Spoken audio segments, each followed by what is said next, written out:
Welcome to Thoppiyakka channel.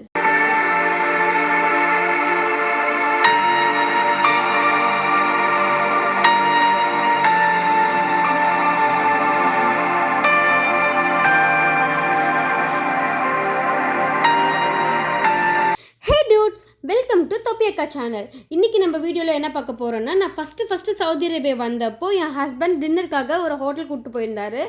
அந்த hotel எப்படி இருந்ததுன்னு வாங்க போய் பார்க்கலாம். வெளியே என்ட்ரன்ஸே சூப்பராக இருந்தது. நிறைய லைட்ஸ்லாம் போட்டு பூலாம் வச்சு சூப்பராக பண்ணியிருந்தாங்க. அங்கே உள்ளே போய் பார்க்கலாம் எப்படி இருக்குன்னு. லிஃப்ட் ஓப்பன் ஆனதுமே செம்ம ஷாக்கு. எங்கடா இருக்கும்னு கொஞ்ச நேரம் புரியவே இல்லை. என்னங்க எனக்கு ஒண்ணுமே புரியல. எனக்கும் புரியல அப்படின்ட்டு நம்ம வந்த லிஃப்ட்டை திரும்பி பார்த்தா லிஃப்ட் மேலேயும் எல்லாம் ட்ரா பண்ணி வச்சிருக்காங்களான்னு சொல்லிட்டு நான் தொட்டு பார்த்தேன். ஆனால் அது டிராயிங் கிடையாது, அது ஒரிஜினல் ஷூ தான். ஷூ மேலே டிராயிங் போட்டு அதே தீம்க்கு தகுந்த மாதிரி எல்லாமே செட் பண்ணியிருந்தாங்க. கீழே இருக்க தரையிலேருந்து, அங்கே உட்கார டேபிள்லேருந்து, அங்கே ஒர்க் பண்ணுறவங்கலேருந்து எல்லாருமே ஒரே மாதிரியே இருந்தது. பிளாக் அண்ட் ஒயிட்டில் சூப்பராக இருந்தது பார்க்குறதுக்கே.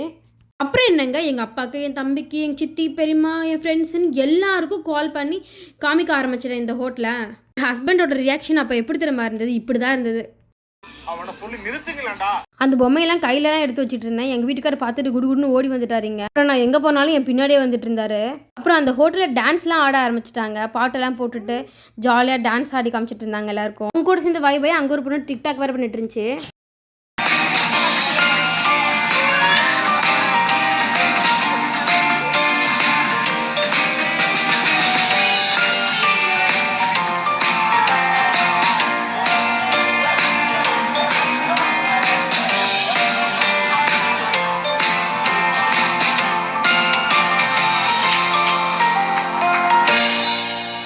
எங்கள் பக்கத்து டேபிள் இருந்த பொண்ணுக்கு அன்றைக்கி பர்த்டே போல் அவங்க ஃப்ரெண்ட்ஸ் எல்லாம் சேர்ந்து அந்த பொண்ணுக்கு செலிப்ரேட் பண்ணிட்டு இருந்தாங்க. அங்கே ஒர்க் பண்ணிட்டு இருந்தவங்க எல்லாம் அந்த பொண்ணுக்காக பாட்டுலாம் பாடி டான்ஸ்லாம் ஆடி கேக் கட் பண்ணாங்க.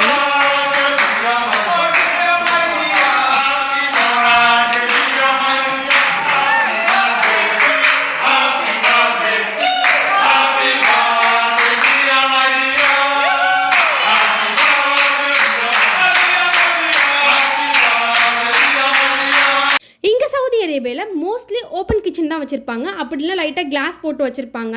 உள்ள கிச்சன் எப்படி இருக்குன்றதை நம்ம வெளியே இருந்தே பார்த்துக்கலாம். கிச்சனை எல்லா இடமே அவ்வளோ க்ளீனாக மெயின்டைன் பண்ணுவாங்க. கிச்சன் கூட விடாமல் அவ்வளோ சூப்பராக ட்ரா பண்ணி வச்சுருந்தாங்க. கீழே ஃப்ரூட்ஸ்லாம் ட்ரா பண்ணி வச்சுருந்தாங்க. பார்க்கவே சூப்பராக இருந்தது. என் ஹஸ்பண்ட் டேபிளில் உட்காந்துட்டு ஆர்டர் பண்ண சாப்பாடு வந்துருச்சு, வான்னு கூப்பிட்டே இருந்தாரு. அப்புறம் மனுஷன் பொறுக்க முடியாமல் எந்திரிச்சே வந்துட்டாரு. இருங்க லாஸ்ட்டாக ஒரே ஒரு வீடியோ மட்டும் எடுத்துகிட்டு வந்துடுறேன் அப்படின்ட்டு வீடியோ எடுத்துகிட்டு இருந்தேன். நான் இந்த ஹோட்டலுக்குள்ளே வந்ததுலேருந்து ஒரு இடத்துல உட்காரவே இல்லை. இந்த ஹோட்டல்லே சுற்றி வீடியோ எடுத்துகிட்டே இருந்தேன் பொழுதுனிக்கும்.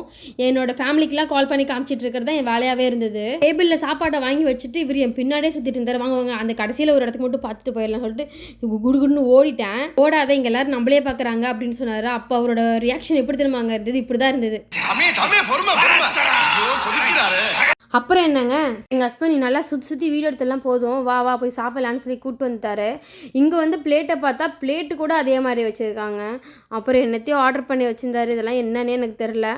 நாங்கள் அப்போ சாப்பிட்டோம், மறந்துடுச்சு எனக்கு அது டேஸ்ட் கூட எப்படி இருந்ததுன்னு. ஆனால் உப்பு சப்பே இல்லாமல் இருந்தது.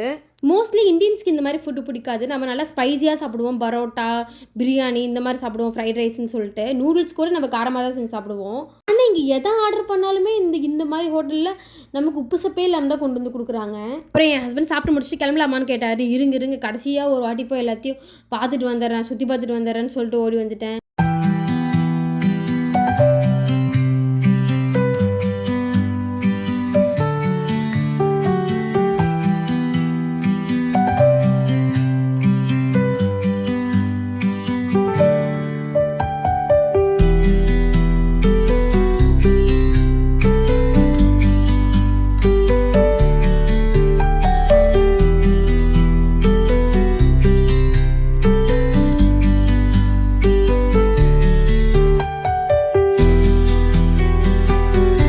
நான் போய் வீடியோ எடுக்கும்போது அங்கே எல்லோ கலரில் எதுவுமே வைக்க கிடையாது. அப்புறம் தான் வச்சுருந்தாங்க. அவங்க வந்து விஐபிஸ்ன்னு சொல்லியிருந்தாங்க.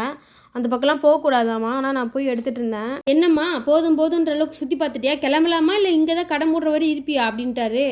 இல்லை கிளம்பலாம் மனுஷன் கொதிக்கிறாரு அப்படின்ட்டு கிளம்பிட்டோம்.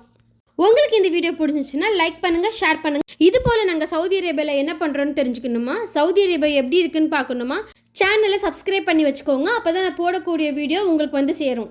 உங்களுக்கு ஏதாவது சவுதி அரேபியா பற்றி ஸ்பெசிஃபிக்காக தெரிஞ்சுக்கணுன்னா கீழே கமெண்ட் பண்ணுங்கள். நான் கண்டிப்பாக அதை பற்றி தெரிஞ்சுக்கிட்டு நான் உங்களுக்கு வந்து சொல்கிறேன். Okay bye. நெக்ஸ்ட் வீடியோவில் பார்க்கலாம்.